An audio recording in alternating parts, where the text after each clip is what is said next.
MSW Media.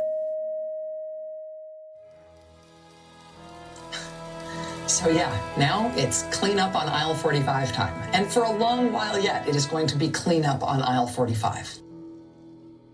Hey, everybody. Welcome to episode 268 of Clean Up on Aisle 45. It's Wednesday, March 11th, 2026. I'm Allison Gill. We are marching through March. What's up, AG? It's Harry Dunn here. All right, we got a lot to cover. Okay, check this out. Another pardoned insurrectionist has been arrested for committing what? A crime. And Virginia, yeah, right. And Virginia passes the bill requiring that if public school curriculum includes the attack on the Capitol, check this, it has to be truthful. Isn't that weird that you have to pass a bill to say we're going to teach kids facts in the school? Truth, right? Also, Carrie Lake could be out at Voice of America after an adverse ruling from Judge Lamberth on the matter.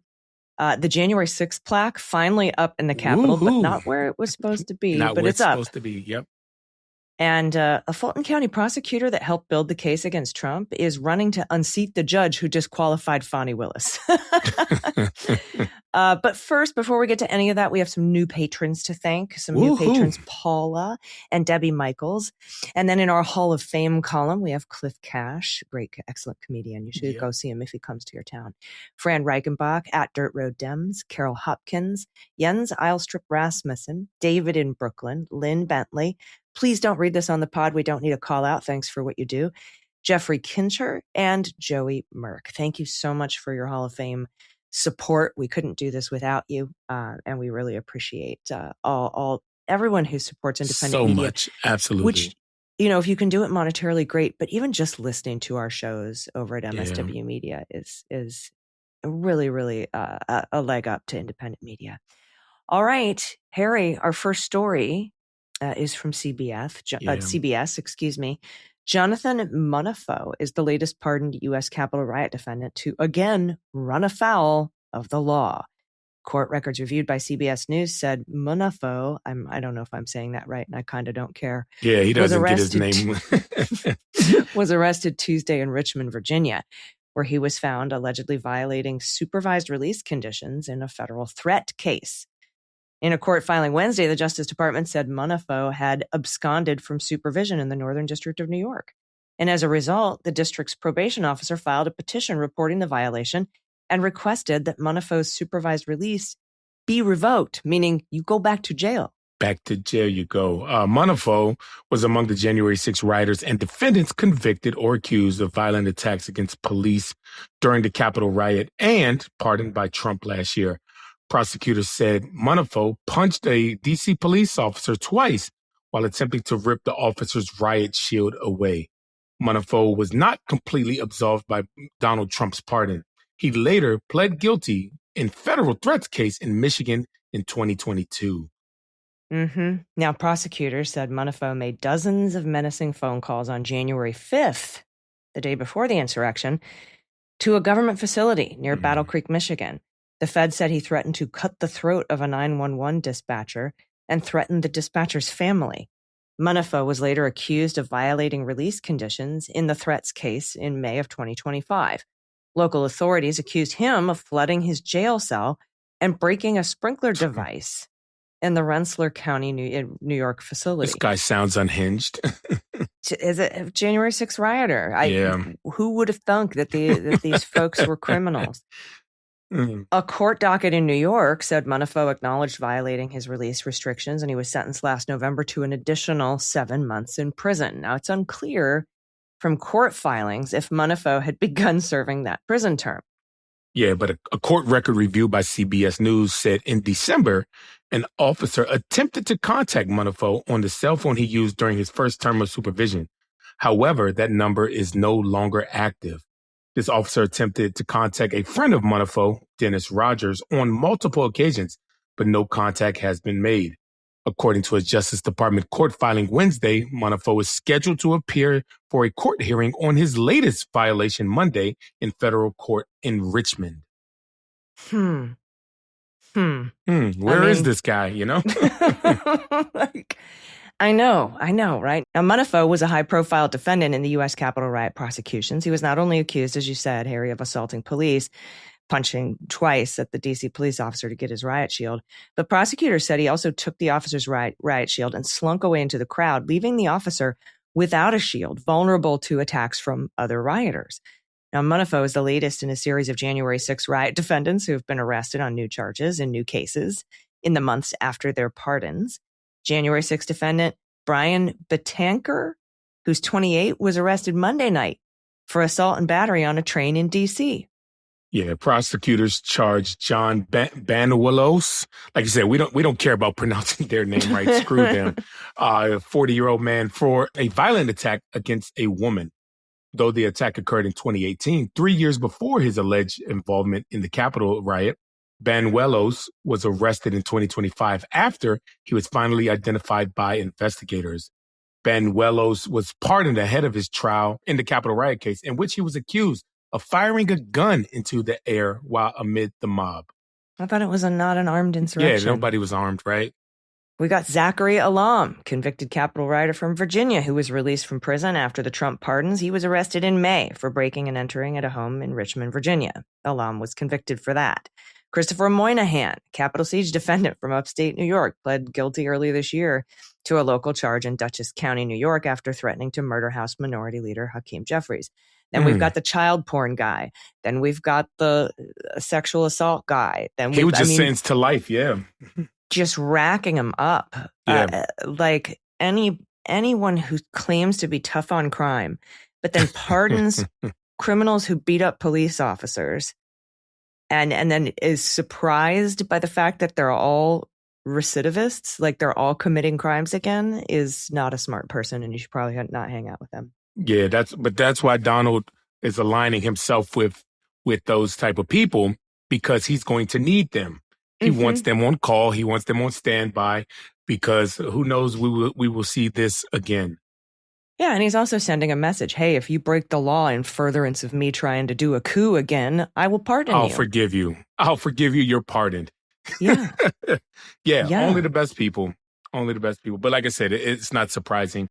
But I'm glad these people are getting back rearrested, because the pardons don't cover these new crimes. And I was actually surprised to see that it was the Department of Justice that are pursuing these people. So there are still some career prosecutors on the ground in some places, still trying to do jobs, at least in jurisdictions that aren't flooded with habeas cases.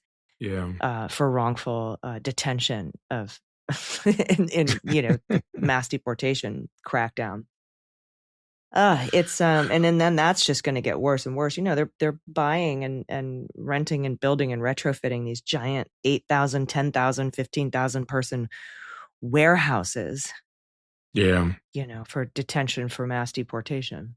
And a lot of times they're going under there, like it's flying by. A lot of times, like we saw in Maryland that one of the facilities, they didn't tell what it was for when they got their permits, but then when they found out, they revoked the permits of these places. So a lot of times they're just buying land and just permits to build, but like, wait, what is it? It could say storage facility. And then next thing you know that, oh, wait, we're storing humans? Wait. This doesn't work. And the reason they found out was because of Project Saltbox. Shout out to Project Saltbox. To that fact. We recently had them over on my Substack at MullerSheWrote.com and had them on the Daily Beans podcast too. So it's all, we knew it was going to keep getting worse. We knew it was going to keep getting worse. That's what hopefully we can remedy some of this if we take Congress back in the midterms, which are underway. They are underway right now.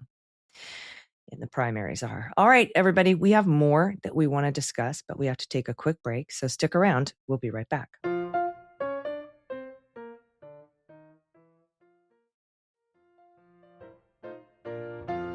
All right, everybody, welcome back. Okay, next up from CBS, Virginia's legislature has passed a bill prohibiting schools from teaching what it considers to be falsehoods about the January 6, 2021 riot, including portraying it as a peaceful protest.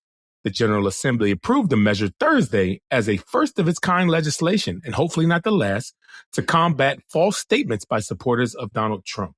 Now, the bill says that school instruction must, quote, not describe, portray, or present as credible a description or portrayal of the actions precipitating or involved in the events of the January 6, 2021 insurrection as a peaceful protest. Schools may also not state, suggest, or present as credible statement or suggestion that there was extensive election fraud that could have changed or actually changed the results of the 2020 presidential election. Instead, the measure says that school instruction must, quote, describe the January 6, 2021 insurrection at the United States Capitol as an unprecedented violent attack on the United States democratic institutions, infrastructure, and representatives for the purpose of overturning the results of the 2020 presidential election. In other words, if you're going to teach this in school, tell the truth. You can't say this, you can't say this, you got to say this. Oh my gosh, like that's crazy. But I mean, like good for them. It's a way to combat misinformation because so many of that is happening. The legislation was sponsored by State Delegate Dan Helmer, a Democrat from Northern Virginia. In the state Senate, the bill passed 21-19. The chamber's 19 Republicans, of course, opposed the measure. CBS, of course they did, right? CBS News has requested comment from the Virginia State Senate GOP leader. State and local police in Virginia were among the law enforcement responders who helped me and my coworkers repel the rioting mob on January 6, 2021. And those state troopers in Virginia, when they showed up, all them guys were like 6'3", 6'4", 6'5", and just was like, they are coming to kick some ass. So the tide definitely turned when they showed up. The White House has tried to rewrite history, Helmer told CBS News. I don't want to celebrate traitors in our public schools. Well said. Yep. Now, the White House posted a series of lies about January 6th on an official federal government webpage. We talked about this at whitehouse.gov on January 6th of all days, including a bogus claim that police bore responsibility for the attack. It was y'all's fault. Now, Helmer's bill is expected to be signed by Virginia Governor Abigail Spanberger, a Democrat who was elected in November by a lot and who served in Congress at the time of the Capitol attack. A spokesperson for Spanberger said the governor will review all legislation that comes to her desk. I'm sure she'll sign it. Of course. Yes, she will. Good for her, though. Helmer, who spoke by phone with CBS News from the state capitol, said this bill does not mandate the teaching of January 6th. That's right. It's not making it say, hey, you have to teach it. It just says that if you do it, you have to do so in line with the actual facts of that day. Donald Trump and his surrogates and supporters have characterized the events of January 6th as patriotic. They've also claimed the prosecutions of U.S. Capitol rioters represented a political weaponization of the Justice Department by the Biden administration. Oh, good Lord. It was Donald Trump's DOJ that opened an inspector general investigation into Donald Trump and the DOJ for what they did on January 6th. It was his own people that got that ball rolling, just saying. The two guys, Rosen and Donahue, that said if you put Jeffrey Clark in charge, he's going to be in charge of a graveyard because we're all quitting. Yeah, that guy. Yep. Helmer told CBS the bill provides guardrails for the schools. We have a history in Virginia of celebrating the lost cause of the Civil War and the Confederacy in our schools, trying to rewrite history that way, Helmer said. We have a long history of some of that going the wrong way. Delegate Helmer's bill requiring any education in school curriculum be fact-based, truthful, and honest is a no-brainer, says Harry Dunn, a former Capitol police officer who responded to stop the mob on January 6th. Dunn, who's now running for the Democratic nomination for a U.S. House seat in Maryland, told CBS News, quote, this bill isn't politically left. Any opponents of this bill who suggest otherwise are the ones who are making it political. The world saw what happened that day and who was responsible for it. That's what you said. Yeah, I say a lot. I say this a lot. Just press play. You don't need a pundit. You don't need some historian or some one of us to tell you what happened. Just press play and watch it on mute. Hell, and you decide. You make up for yourself what happened. New York's legislature is also considering new legislation to require proper teaching of the Capitol siege. Long Island Democratic State Representative Chuck Levine has proposed legislation in New York to require all public school children to receive instruction about the insurrection. Brendan Ballou, my lawyer, another one of my lawyers, a former Justice Department prosecutor who handled January 6 cases, told CBS News, it's absolutely essential that the reality of January 6 not be forgotten and the history of the day not be rewritten. Yeah. Kudos to Virginia for pushing back on the relentless gaslighting about the January 6th and 2020 election, said former prosecutor Mike Gordon, who also handled a number of January 6 prosecutions. Kids should learn the truth. Yeah. Full stop. Yep. Agreed. I agree.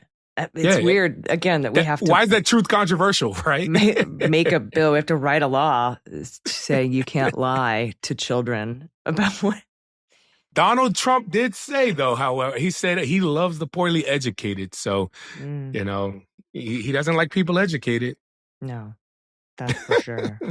That's for sure. But guess what? We're going to make sure in Virginia and New York, it looks like, and with the efforts that I'm going to continue, they will be educated about this, at least. Good. And also, the Washington Post is reporting more than 5 years after the insurrection and 3 years since Congress ignored its own deadline to install it.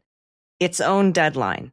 Yeah. Okay? A memorial plaque recognizing the service of law enforcement that day is finally on display in the very building they defended from a mob of Trump supporters intent on overturning his 2020 election loss. In the pre-dawn hours of Saturday, 4 a.m., staff with the architect of the Capitol bolted the bronze plaque to a granite wall near the entrance on the west front.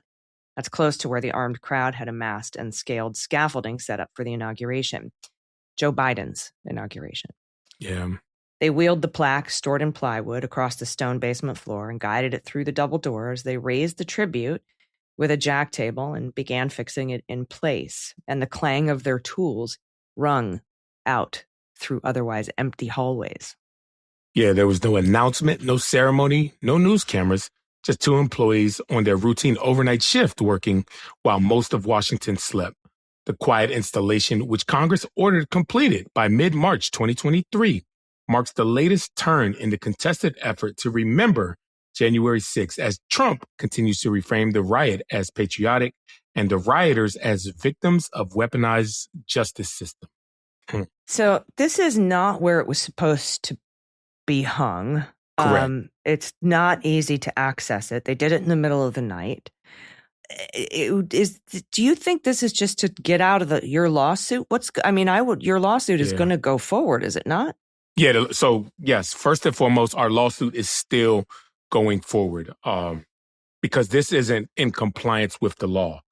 We'll have more on this later, hopefully by the end of this week when we put out, because we still have to send our response to the judge. And I don't want to get ahead of my lawyer, if I will. But yes, the lawsuit is still going forward because it is not in compliance with the law, not just Has the government filed a motion to dismiss because they hung the plaque yet? Or do you anticipate they will? No, I believe that the judge reached out and asked if the lawsuit was going to continue in light of that. And we have several other reasons besides the location, which we're going to present with the court. But like I said, I don't want to get ahead of myself. Hopefully be able to talk about it on the bonus episode. So patrons, become a patron so you can hear the bonus episode. But yeah, and also with the 4 a.m. thing, that's usually when, in fairness, that's usually when statues are brought up. When they're installed, because it's a working building too. However, they do have ceremonies after it's installed and say, hey guys, look at this, they unveiling and all this stuff. But obviously there wasn't no intention of doing that. But I do appreciate Senator Tillis, who made this, said enough is enough. Let's put the damn plaque up. When it should have been Mike Johnson ordering the architect of the Capitol to do it. So right. I'm thankful for this step, but our lawsuit will still continue. Yeah, a lot of folks had asked me if the case would be dismissed, and my initial thought, before I even talked to you about it or anything, was probably not, because this is not where it's supposed to be. There's other things where this is not in compliance with the law. So I don't think that. I mean, maybe you have to amend your complaint, but probably not even that. But it is a temporary solution too. This is, like I said, it's always been a temporary home solution. Correct. Right. Until we get it permanent, our lawsuit will continue. Right. And you didn't sue to have a temporary solution. Correct. You sued to follow the law, and the law has not yet been followed. So glad it's up, but it's not compliant with the law. But hopefully the lawsuit has what it's shown. It did light a fire under their ass because, like I said, it's 3 years later and it's up now. So I'd like to give myself and Daniel Hodges and my lawyer, Brendan Ballou, a lot of credit for this, for getting it to this point. And we will keep fighting. So good. Yeah. And that's just the type of fighter I'll be in Congress when I'm elected too. Nice. I'm going to be a fighter. I'm going to use every goddamn tool that I have accessible to me. And in this case, it looks to be the court and in Congress, I'll have subpoena power so we could get to the bottom of why it really wasn't hung up. So that would be interesting to see the emails about it, because I know they talked about it and there's a paper trail. Absolutely did. Absolutely. All right, everybody, we've got more news to get to, but we have to take another quick break, so stick around. We'll be right back.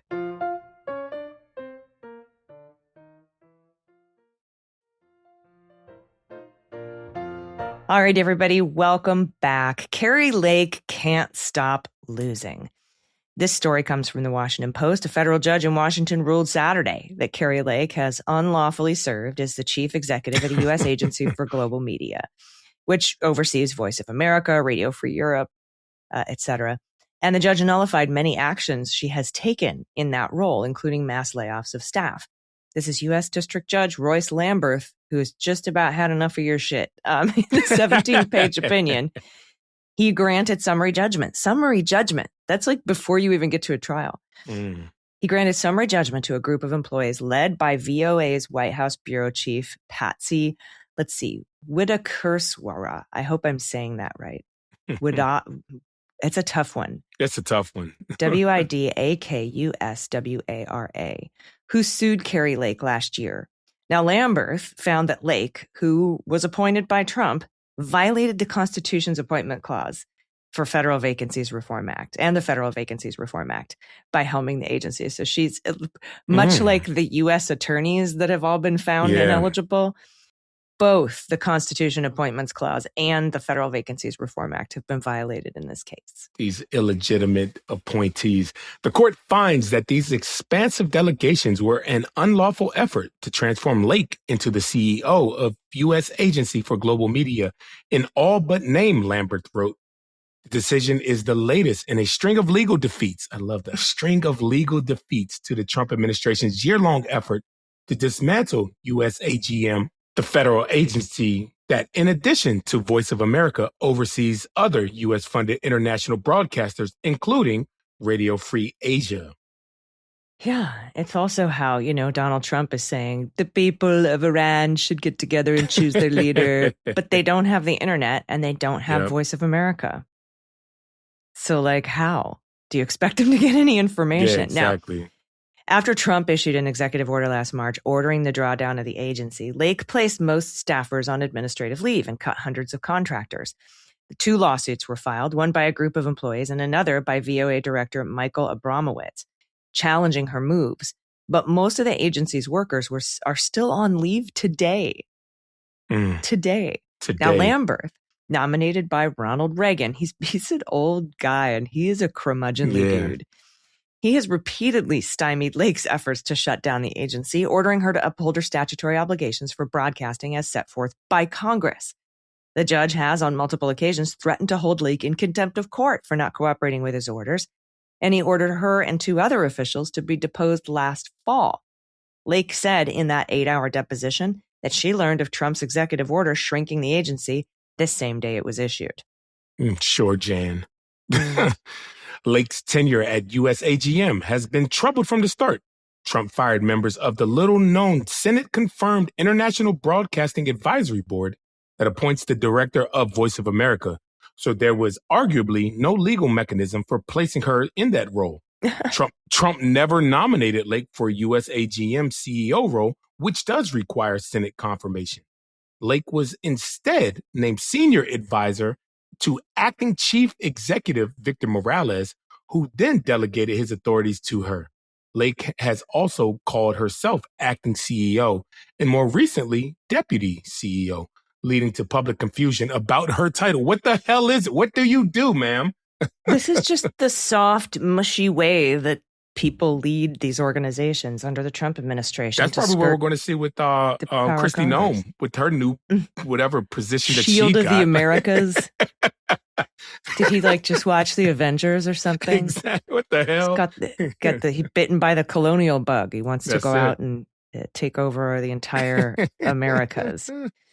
Now, it's unclear whether Lake will be able to stay at USAGM given the constraints of the ruling. Lamberth asked that the government provide clarity. Just tell me, who is the acting CEO of the agency? You have until March 11th today to tell me.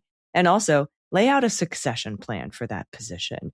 So kind of like who was the administrator of Doge, right? Yeah. Anna Bauer's club that I'm a member of.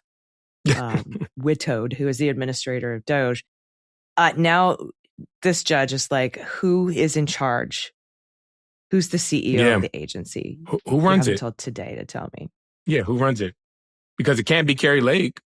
It can't be her. So who is it? What's her title? Is she the acting CEO? Is she the deputy CEO? Is she the deputy to the acting interim deputy to the what? Like, just what? Yeah. What are y'all getting at here? And it'll be some, oh, well, the president has the authority under Article 2 of the Constitution for national security purposes, where you must show us deference because of the foreign nature of broadcasting in other countries. And so it doesn't matter what she's called. We don't have to tell you. Or it'll be something like that. It will be. We're in charge of everything. But like you said, Lamberth has threatened her with contempt. But I mean, like, it's enough threatening. Let's do it. And you can also do what some of these judges in Minneapolis are doing, which is fine these Department of Justice lawyers until they tell you. Yeah. Come on. Yeah. And now Pam Bondi wants to take away Bar Association's ability to hold lawyers accountable from the Department of Justice. We'll do it ourselves. No, we don't trust you. No, thank you. Right? No, so thank you. There's a lawsuit about that too. Anyway, there's just so much going on. We do have one more quick story about but the one that I talked about at the top of the show, where one of the prosecutors in the Fulton County case against Trump is running to unseat one of the judges who disqualified Fanny Willis from the case. We'll talk about that after this break. Stick around. We'll be right back.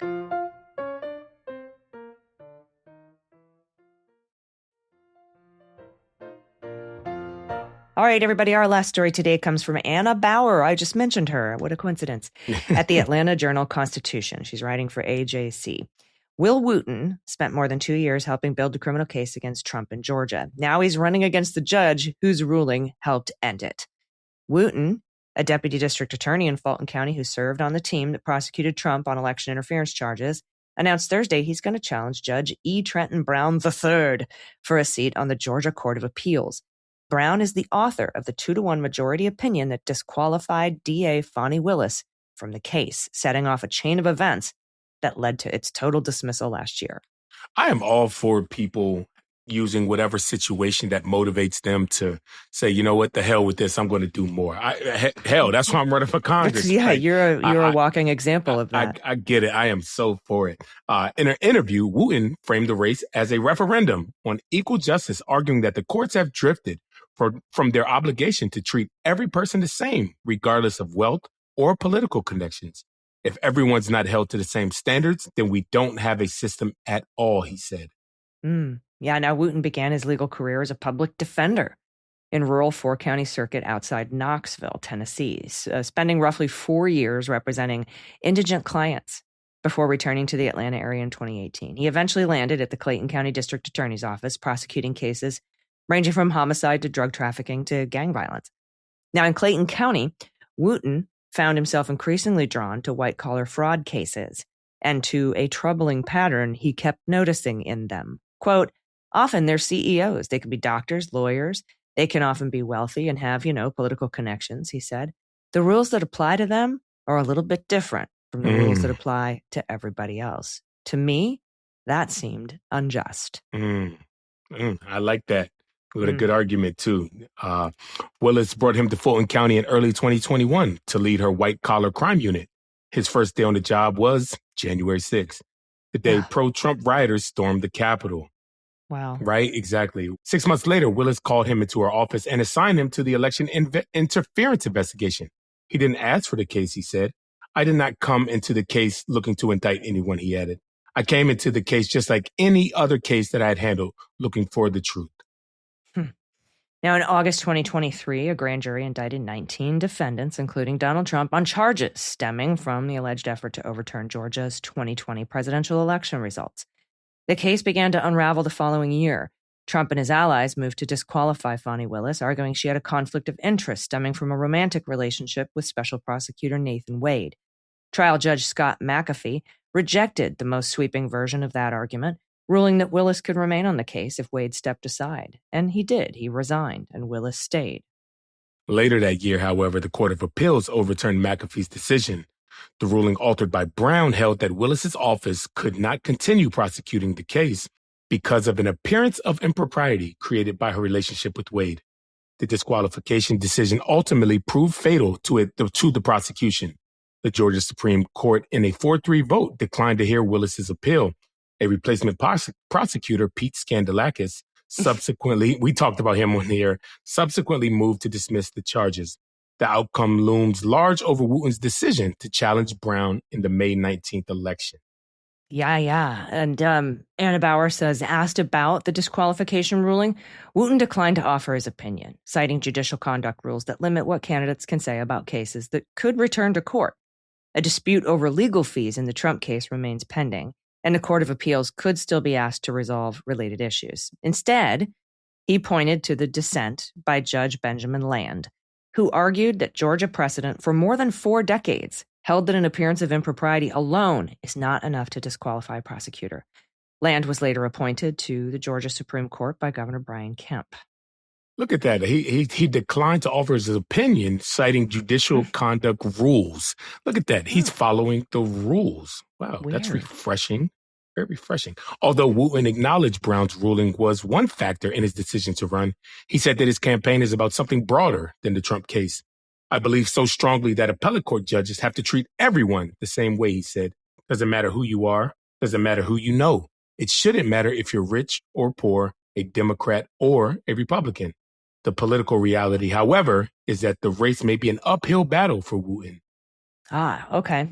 So elections for Georgia's Court of Appeals are held in May, when turnout is typically low. Most appellate judges reach the bench through appointment and run later for re-election as incumbents.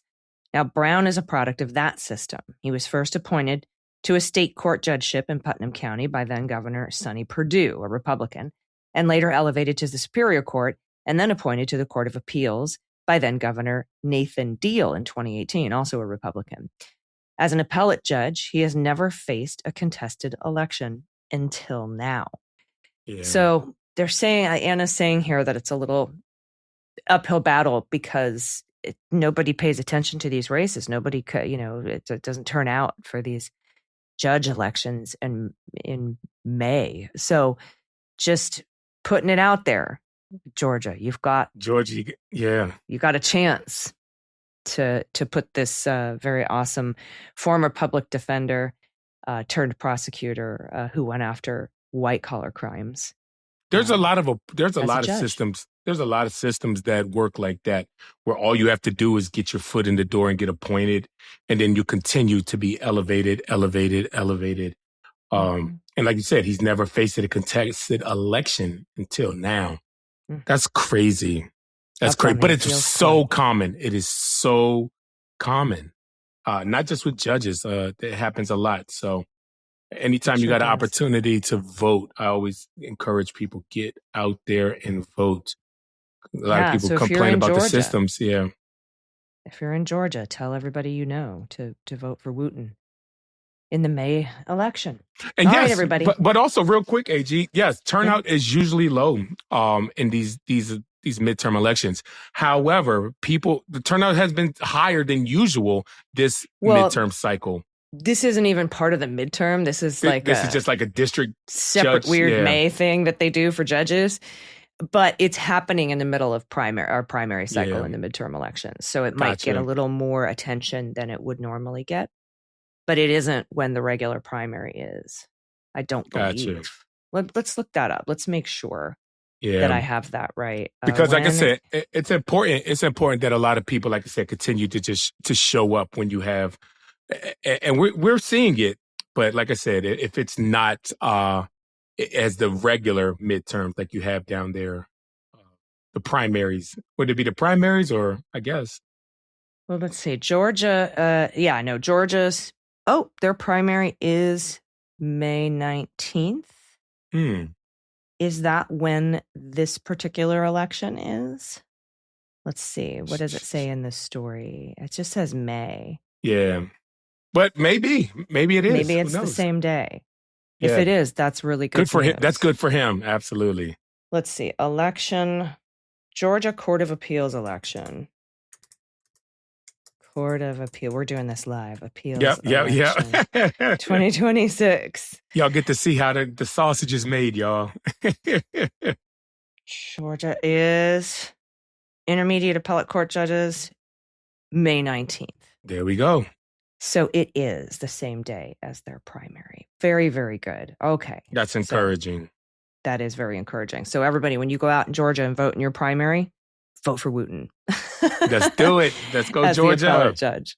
And thanks for sitting there as we learned and Googled dates from Ballotpedia. We did it together. So that we could get the right information to you, much like they will in schools about January 6th in Virginia once Spanberger signs that bill. Thank you all so much for listening.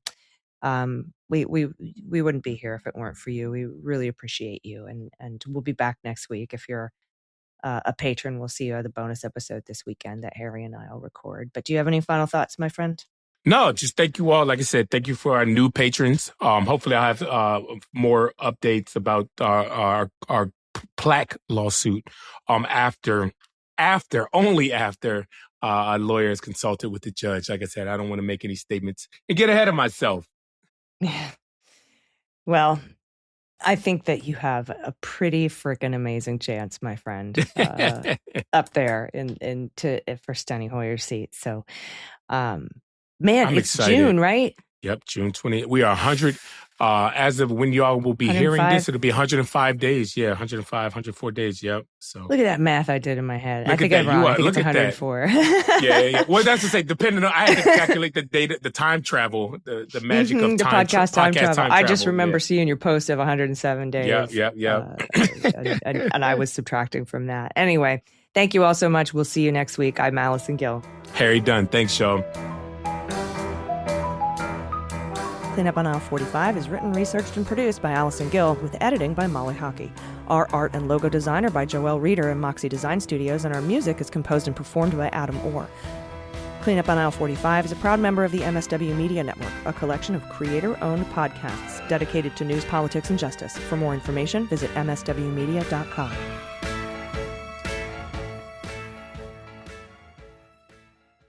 MSW Media.